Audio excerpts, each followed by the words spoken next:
Welcome to Ethical Point. I'm absolutely thrilled you're joining us for this explainer today. We are tackling a massive, complex, and honestly incredibly realistic case study for UPSC General Studies Paper 4. Just imagine this for a second. You've just been appointed as the district administrator. You sit down at your brand new desk, ready to work, only to realize that the MGNREGA program, the Mahatma Gandhi National Rural Employment Guarantee Act, in your district is fundamentally broken. I mean, we're talking rampant, completely unchecked corruption. So today, we're going to have a really lively discussion on exactly how you, as a principled administrator, must tackle this crisis head-on. Let's get into it. Now, if the sheer scale of this case study leaves you feeling a bit overwhelmed, don't worry at all. I've got you covered. Here's our roadmap for today. First, we'll dissect the MGNREGA crisis itself. Then we'll decode some of that heavy ethical jargon, build a concrete blueprint for restoration, look at long-term systemic reform and trust, and finally, wrap it all up with an exam masterclass.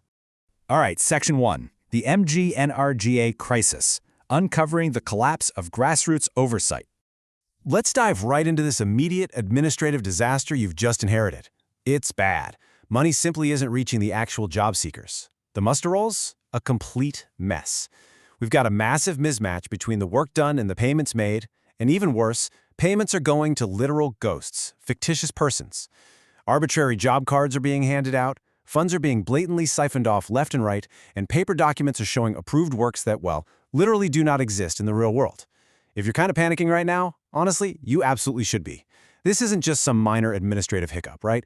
This is a total catastrophic collapse of a welfare system, a complete failure of oversight.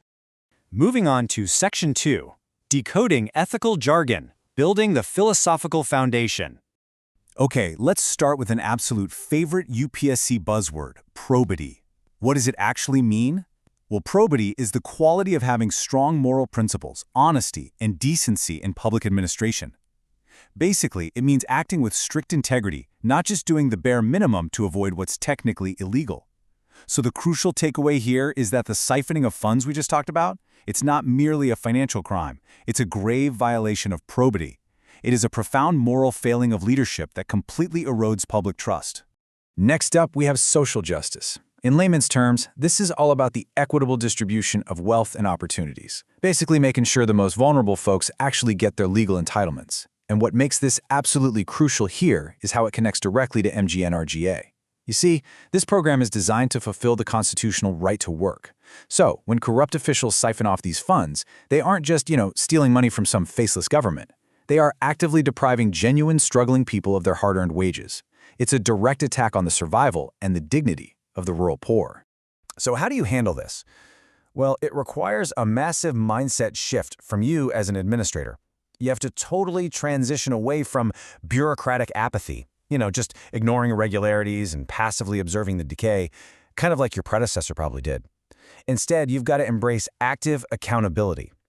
This means zero tolerance for corruption, enacting real systemic reform, and actively protecting the beneficiaries.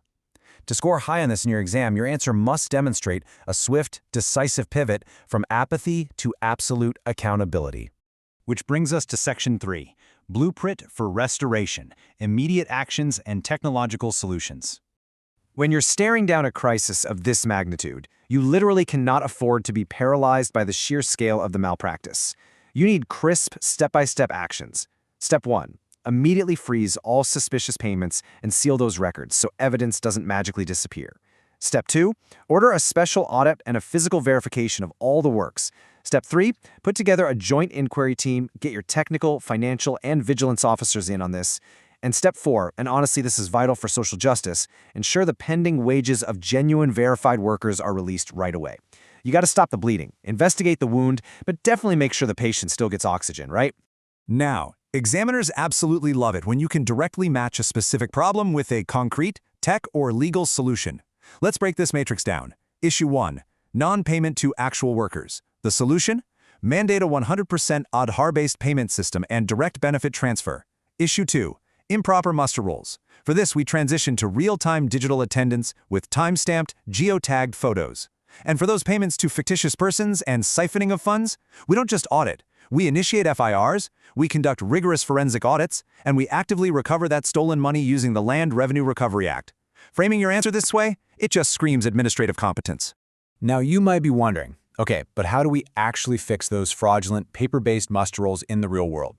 The answer is NMMS. That's the National Mobile Monitoring System, an app developed by the Ministry of Rural Development. It allows for real-time, completely transparent attendance tracking and actually collects geotagged worksite data. It's a real game changer because this simple tech intervention literally eliminates the ability of a corrupt contractor to just casually mark a ghost worker as present on some paper register. And guys, it gets even more fascinating. Think about MGNREGA. We are literally utilizing ISRO's Bhuvan portal satellite imagery to conduct technical audits. Just think about that. Before you release any final payments for, say, a newly constructed village, pond, or a dirt road, you can literally look at satellite imagery to verify if that approved work actually exists on the ground. It is just incredible how we can leverage space technology to solve grassroots, village-level corruption. Moving right along to Section 4, Systemic Reform and Trust, Rebuilding the Community. Look, to root out this deep-seated corruption long-term, you need really rigorous legal and departmental actions. This means constituting a special investigation team, or SIT, for deep probes. It means filing FIRs, and not just against the contractors, but the corrupt officials too. It involves departmental inquiries for any complicit field staff who dared to clear those non-existent works. You are going to need to launch special, door-to-door verification drives to directly engage with rural households and cancel those fake job cards. And moving forward, every single new technical sanction must require a mandatory utilization certificate accompanied by geotagged photos of previous work. No exceptions. But here's the thing. Top-down administration just isn't enough. The ultimate watchdog is the community itself. Empowering local citizens to monitor their own development projects is absolutely essential.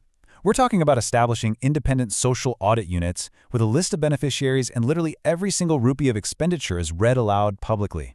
And here's a massive pro tip for your exam. Make sure to mention that as the district administrator, you will personally attend some of these Gram Sabha meetings. Why? Because it maintains your administrative neutrality, all while sending a very powerful, visible signal to influential local politicians that the district headquarters is watching them closely. Now, let's address a really tricky ethical dilemma. In a system where local political leaders, like, say, a highly corrupt sarpanch, are siphoning funds, how do you protect the honest field-level workers who might face severe retaliation for refusing to play along with the corruption? Because that's the harsh reality on the ground. Honest workers face genuine physical and economic danger. So what do? Well, the solution is to intentionally bypass those corrupt local power structures entirely. You do this by establishing a direct district MGNREGA helpline and a totally independent ombudsman office. By setting up grievance redressal camps right there at the village level and providing anonymous, direct lines of communication straight to the district, you create a safe harbor. You ensure that a vulnerable, honest worker doesn't have to report corruption to the exact same local politician who is committing it in the first place. All right, let's bring it all together in Section 5, UPSC Exam Masterclass, Translating Theory into High-Scoring Answers. Keep in mind, every single great ethics answer starts by explicitly identifying the stakeholders. It shows the examiner you have a really comprehensive understanding of who is actually impacted. Please, whatever you do, don't skip this step. Your stakeholders here are the rural job seekers, whose very survival is on the line. The Gram Sabha and local community, whose trust has been totally broken. You, the district administrator who is tasked with upholding probity, the corrupt officials and politicians, and finally those honest field workers caught in the crossfire. Listing these out just sets the perfect stage for your ethical analysis. And when it comes to your conclusion or your way forward section, you really want to leave a lasting impression. Consider an approach something like this. By combining the tools of digital India with Gandhian principles of local oversight, we ensure MGNREGA fulfills its constitutional promise of dignity and work. I mean, what a beautifully crafted sentence, right? It perfectly blends modern technological solutions like DBT and geotagging with classic philosophical frameworks like social audits and Gandhian decentralization.